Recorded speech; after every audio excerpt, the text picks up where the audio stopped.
आज के इस वीडियो में हम बात करेंगे 10 साल पहले गायब हुए विमान MH370 के बारे में।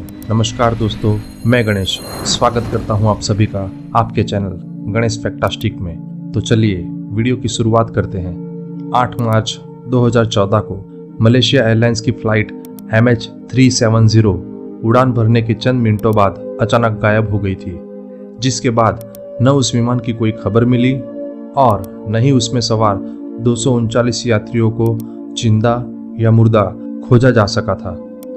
फ्लाइट 370 के गायब होने का रहस्य। इस घटना को हुए 10 साल का वक्त गुजर चुका है, लेकिन मलेशिया एयरलाइंस और यात्रियों के परिजनों के लिए यह हादसा कभी न भरने वाला जख्म बन गया। 8 मार्च 2014 को मलेशिया के कुआलालंपुर इंटरनेशनल एयरपोर्ट से रवाना होने वाली फ्लाइट MH370 को चीन के बीजिंग एयरपोर्ट पर लैंड करना था। वह एक बोइंग 777-200 ER विमान था, जिसमें 227 यात्रियों के साथ 12 क्रू मेंबर्स सवार थे। लेकिन एयरपोर्ट से विमान के उड़ान भरने के लगभग 38 मिनट बाद रडार सिस्टम पर उसकी लोकेशन दिखाई देना बंद हो गई थी, जिसके बाद MH370 से दोबारा संपर्क नहीं हो पाया था। एयर ट्रैफिक कंट्रोल ने फ्लाइट 370 से संपर्क करने की काफ़ी कोशिश की, लेकिन असफल रहा। वही जिस समय विमान अचानक गायब हुआ था, वह साउथ चाइना सी के ऊपर से उड़ान भर रहा था। ऐसे में विमान के गायब होने के बाद पहला अंदाजा यह लगाया गया कि फ्लाइट 370 समुद्र में क्रैश हो गई है।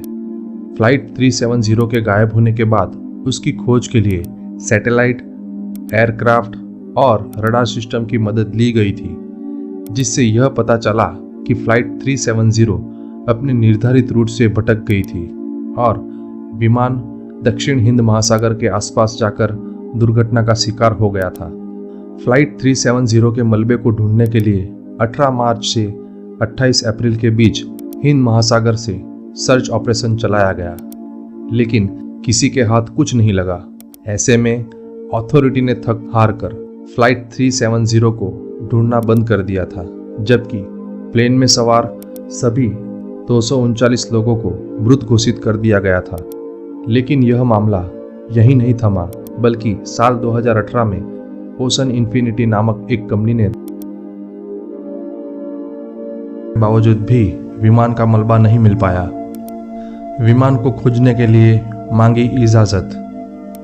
इन्फिनिटी कंपनी एक बार फिर मलेशिया सरकार से MH370 फ्लाइट को खोजने की अनुमति मांग रही है, जिसे लेकर सरकार का कहना है कि कंपनी पहले यह सबूत पेश करे कि उसने 10 साल पहले गुमशुदा प्लेन के मलबे को खोज लिया है।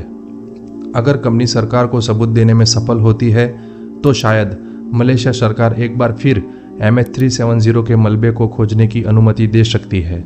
हालांकि किसी को भी यह पता नहीं है कि विमान असल में किस जगह पर क्रैश हुआ था, जिसकी वजह से उसके मलबे को खोजने में काफ़ी दिक्कतों का सामना करना पड़ा है।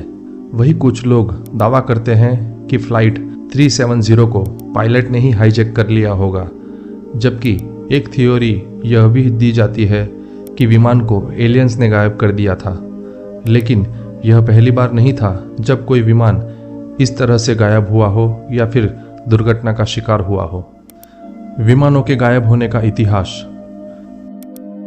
जुलाई 1937 में एमेलिया ईयरहार्ट नामक महिला पायलट अपने विमान के साथ अचानक गायब हो गई थी, जिसके बाद उनका कभी कोई पता नहीं चल पाया था।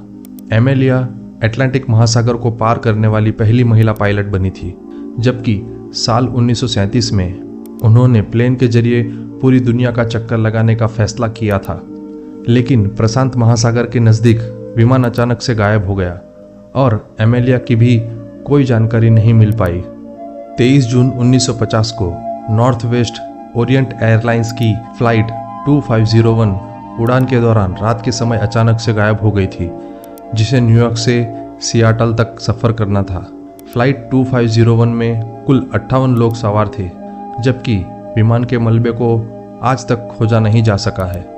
इसी तरह 19 मई 2016 में इजिप्ट एयर की फ्लाइट 804 अचानक से गायब हो गई थी, जिसमें 66 यात्री सवार थे। फ्लाइट 804 के उड़ान भरने के चंद मिनटों बाद उसकी लोकेशन रडार से गायब हो गई थी, जिसके बाद विमान समुद्र में क्रैश हो गया था और हादसे में 66 लोगों की मौत हो गई थी। तो दोस्तों, कैसी लगी आज की ये वीडियो? अगर वीडियो पसंद आया हो तो वीडियो को लाइक करें और ऐसे ही वीडियो देखते रहने के लिए चैनल को सब्सक्राइब करें। जय हिंद।